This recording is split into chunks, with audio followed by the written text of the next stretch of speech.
Hey guys, Dr. Christy Ennis. Yoga is one of the best things that you can do for yourself, and sciatica is one of the worst ways you can feel. So there are some great yoga poses that you can do that can actually help relieve some of that sciatic pain. However, and this is the big thing, some yoga poses can actually make it worse depending on what your symptoms are. So today we're going to go over the whole gamut and which poses you should do when. Our first exercises involve extending or bending that spine backwards. I'm going to link a video so that you can kind of tell if you have sciatica or even piriformis, right? Two different things that can affect that sciatic nerve.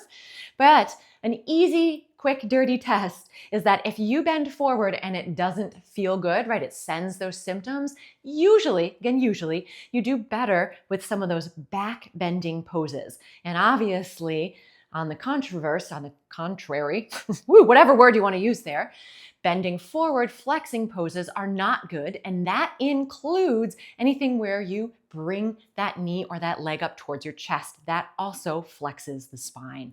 So here we go. First pose is a very basic one. And usually most people can do this one because standing typically feels better than sitting or lying down. So literally arms are just going to go overhead if that's comfortable for you. That already extends the spine a little bit. And then you're just going to go backwards like a traditional, right, back bend in yoga. But you're only going to go as far back as you can without causing pain. You may not know that for that first repetition. So it may go a little further than you want it to in that first one, but then you'll know that point and you're going to stop at that point and come back up in about 5 or 6 repetitions. Next pose is in a quadruped or hands and knees position, and this is the bird dog. So try to start by keeping your spine in a neutral position. In other words, not arching, not rounding. Engage in through those deep abdominals, which always helps support everything. And then it's opposite arm and opposite leg. Now the goal is obviously to get that opposite arm and opposite leg and switching sides here. But as you're doing this, you want to make sure that you are actually keeping that spine steady. Lifting this leg actually helps to extend that spine just a touch. But we're trying to engage in through those core and abdominal muscles too. So sometimes this alternate leg or opposite leg and arm is too much to start with. It might cause some pain. So a nice modification is actually just a little leg tap backwards. And again, notice I'm trying to keep those hips nice and level, not just arching or rounding, but also from dipping from side to side. And if you're going to do the legs or even alternating arm and leg, shoot for 20 total. This next pose is all the way on your stomach.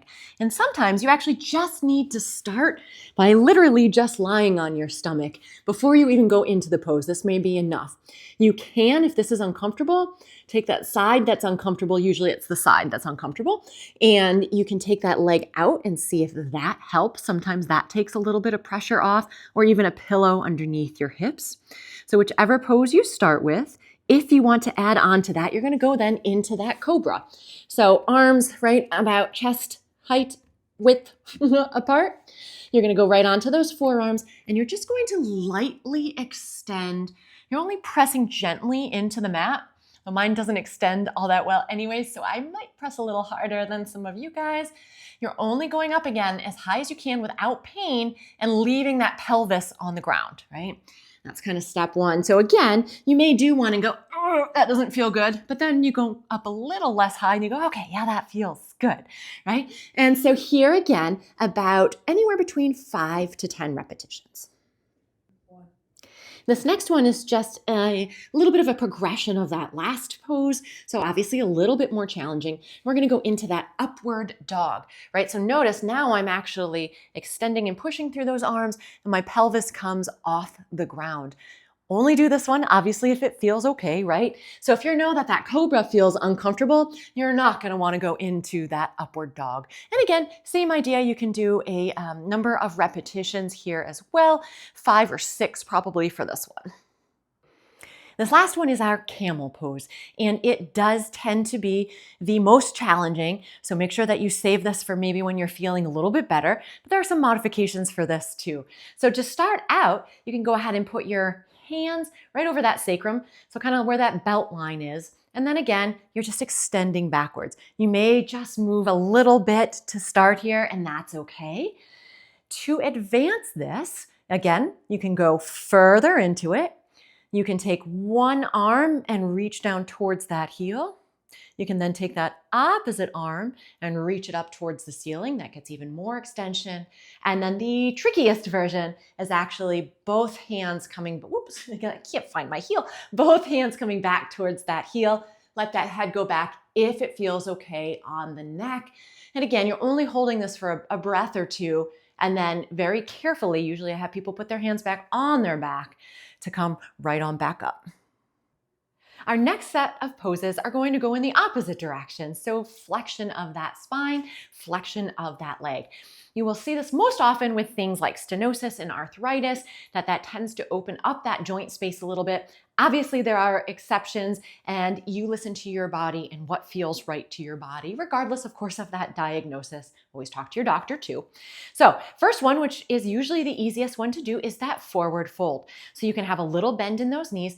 I usually have people just let those hands slide right down your legs. You can bend those knees even more if you need to help support that back. But if you can only go down to those knees before it starts to be uncomfortable, that's where you stop.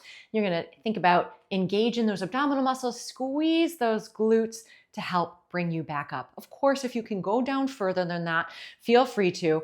And even just letting those arms dangle and hold on and dangle sometimes feels so darn good. But again, listen to that body and then come on back up about 5 or 6 repetitions. Progression of that forward fold is to ease, emphasis on ease, into that downward dog. So go ahead and let yourself fold forward as long as that feels okay. Again, if it's not great, but you can go a little further right now by bending your knees, that's okay.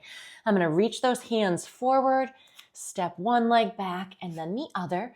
You may have those heels way up in the air here to start. And again, that's okay. Try to press those heels down as best as you can. And then even from here, as long as it feels good, you can walk those hands towards those feet again. If you need to keep a bend in the knees, you can. If the forward fold doesn't feel good, but you really do think the downward dog does, and you're good on those hands and knees, you can just get onto those hands and knees. Bring those hands down, tuck those toes, and press yourself up into that down dog position. And again, even if that means you have to have your knees bent here a little bit, that is totally okay. Okay, so going from that downward dog, usually an easier transition is into this next one, the child's pose. So you can even get a little bit of flow going there. So obviously dropping down to those knees. If you can bring your butt to your heels, great. If your butt needs to hang out in the air a little bit, that's okay too. But you're gonna bring those arms forward as far as you can, butt down as far as you can. And then go ahead and let yourself hang down, bring that head down too. And in here, you're gonna focus in on that breathing. Now, if you can't go into that full child's pose, right, maybe your butt's in the air, it's also okay if you can't bring your arms forward all the way. Just start with trying to get into this position as much as is comfortable for your body. And so we did a little bit of flow there before. And so now this one, you are just gonna hold for about 3 to 5 nice breaths.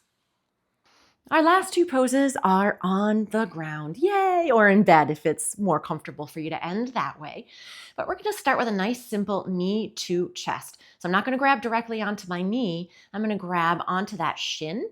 If that's uncomfortable for you, you can go ahead and grab underneath that thigh too.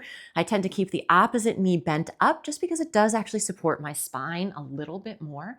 From here, you can add a little rock only if it feels good. And then of course you do the other side.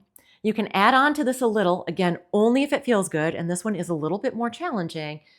If you add both knees in, give a little hug and rock side to side. You do want to make sure before you go into this with any position with both legs up that you do have those abs engaged. And you're going to hang out here again for another about 3 to 5 breaths. Last one is one of my all-time favorite poses, and it's the figure 4 pose because you're pretty much making a figure 4 with your hips. So you're going to cross one ankle over, and then the traditional pose is bring that opposite thigh up towards you, grabbing onto that leg. Woo! Now be very careful with this one. Whether you have stenosis or it's piriformis syndrome, if you feel a very strong pull in through the butt, it means it is too much, even if these flexion poses do tend to feel good. So a little bit of a modification that you can do is even just start with that ankle crossed. That might be enough of a start. If you need a little bit more, you can take that knee and just gently start to bring it over towards your opposite shoulder. And again, key here is you're feeling just a nice gentle stretch, not a ridiculously strong pull, whether it's painful or not a super strong pull. And again, 3 to 5 breaths on each side.